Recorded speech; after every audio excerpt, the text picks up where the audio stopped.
Hello everyone. As a part of our NCERT series, we are discussing 7th class geography. In this video, we are going to discuss second chapter, Inside Our Earth. The Earth is our homeland because we are all residing on this Earth. It is a dynamic planet. Why do we call it as dynamic planet? It constantly undergoes changes inside and outside. Generally, we are inquisitive to know about the interior of the Earth. That means what lies in the interior of the Earth. The Earth is made up of several concentric layers. The uppermost layer of the Earth's surface is known as crust. Crust is the thinnest of all layers. That means thinnest of when we compare with mantle and core, this is the much thinner. That means if you take the entire volume of the Earth, this is less than 1%. That means crust forms less than 1%. And what about mantle and core? Mantle makes up 16% of the Earth's volume and core makes up 83% of the Earth's volume. If you wanted to travel from the surface to the center of the Earth, you have to travel 6,371 kilometers. And if you look at the crust is of two types. That is continental crust and oceanic crust. Look at this one, continental crust, and ocean is there, oceanic crust, the thickness of continental mass. In this chapter, they have mentioned it is as 35 kilometers. If you look at the Himalayan region, this thickness may extend up to 70 kilometers. And the thickness of oceanic crust, it may go up to 5 kilometers, but at some places, it may be more than that. The main mineral constituents of continental mass are silica and aluminium. So, thus it is called as Sea-All. And the oceanic crust consists of silica and magnesium, that is SEMA. Okay. And now, if you look at the layer which lies beneath the crust is mantle. This mantle extends up to 2,900 kilometers below the crust. Now, if you look at the core, this is the innermost layer of the Earth. This core, the radius of the core is 3,500 kilometers. And at this place, temperature and pressure is much higher. And this core is made up of nickel and iron. Thus, it is made up of Nephi. Okay. Now, we are going to look at the crust because crust is made up of rocks. Look at this one. What do you mean by rock? Minerals are organized to form rocks. What are minerals?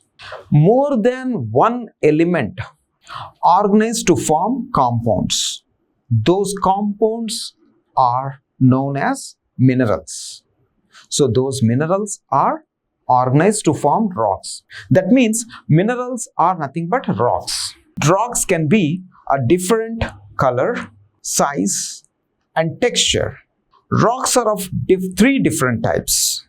We could see three different rocks: igneous, sedimentary, metamorphic. Now we are going to see one by one. Igneous rocks. What are these igneous rocks? This igneous comes from Latin word ignis. That means fire. It indicates that it is formed out of molten magma. And I already told you that we have got crust, mantle and core. This is mantle, this is core, this is crust. Mantle is having molten magma. That means molten rock material. Rocks are in the form of semi-liquid state. These molten rock material, that is magma, when it is in the interior of the Earth, we call it as that molten rock material is known as magma when it is inside the Earth. So, at some circumstances, wherever there is a weak zone, so this molten magma moves up and it reaches the surface of the earth.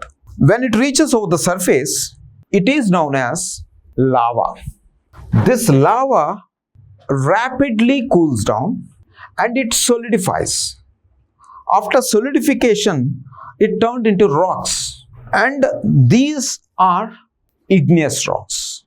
Because why do we call it as fire? Because this molten rock material is so hot, and when it rapidly cools down when it reaches the surface. And when it cools down, it becomes a solid block. That is, it forms into a rock. These rocks are igneous rocks. Igneous rocks are of two types.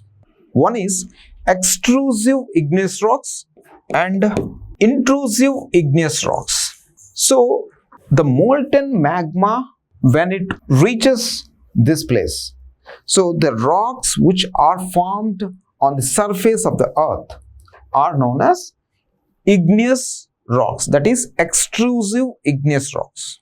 And sometimes what happens, when this magma, molten magma, when it moves towards the surface, sometimes it may tend to cool down, but it is a slow process. And at that point of time, it solidifies and it becomes a huge block, that is a rock. We call it as intrusive igneous rocks because it became a rock, it solidified in the deep inside the earth. So there is a clear difference between extrusive and intrusive rocks. Extrusive rocks are fine grained because those grains are fine structured, and intrusive, those are not fine because the magma cools down slowly. And the best example for extrusive is basalt. Our Deccan Plateau is made up of basalt. And the best example for intrusive igneous rock is granite. Okay, in grinding machines, they generally use granite stones. And if you look at the igneous rocks, these igneous rocks are also known as primary rocks because these are formed by the primary material, that is molten magma, which comes from the deep inside the earth. And now if you look at the sedimentary rock, this sedimentary comes from the word sedimentum, Latin word sedimentum, that means settled down. What it indicates? So these sedimentary rocks formed out of sediments. How do these sediments get formed? Because whenever rocks hit each other and when they rolls down, depending upon the slope, and sometimes cracks may develop because of several actions of temperature, frost and water. So the cracks may develop and these rocks are broken down into sediments. So these sediments, that means fragments, small fragments, these fragments are known as sediments. And these sediments, over a period of time, maybe it may take maybe several thousand years, may get compressed and hardened to form layers of rock. And these layers of rock may contain fossils. What are fossils? Fossils are remains of dead plants and animals that are trapped in the layers of these rocks. And if you look at the igneous rock, these igneous rocks are devoid of fossils. That means you won't find fossils in these rocks. And the third one is metamorphic rock. This metamorphic comes from the word, that is Greek word metamorphos. That means change in form. Both igneous and sedimentary rocks may change into metamorphic rocks whenever these two rocks are subjected to high temperature and greater pressure. And the best examples for this metamorphic rocks, that means the clay may change into slate and limestone changes into marble. And the best example is the grains of sand gets compressed and hardened to form sandstone.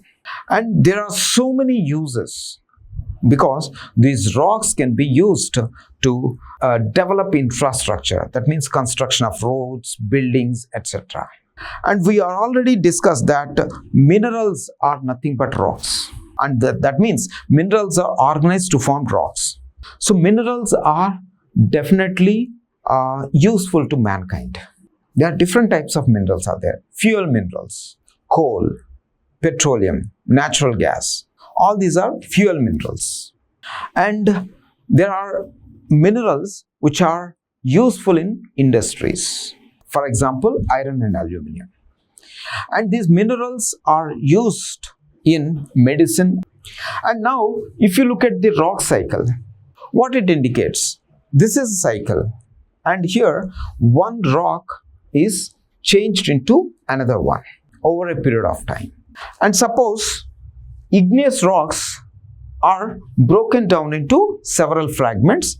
Those fragments are also known as sediments, and these sediments are compressed and hardened to form sedimentary rocks. And these igneous and sedimentary rocks may convert into metamorphic rock when these rocks are subjected to high temperature and greater pressure. And these metamorphic rocks and also sedimentary rocks, even igneous rocks, again may break down into several fragments. And if you look at the sedimentary and metamorphic and even igneous rocks, all these rocks slowly may reach this from crust to, they may reach mantle region. At this mantle region, these rocks again get turned into molten material. That means molten rock material. And at some point of time, this molten rock material again moves up and reaches the surface. So this way, these rocks are formed. This is what we call rock cycle. This is all about inside our earth. Thank you so much.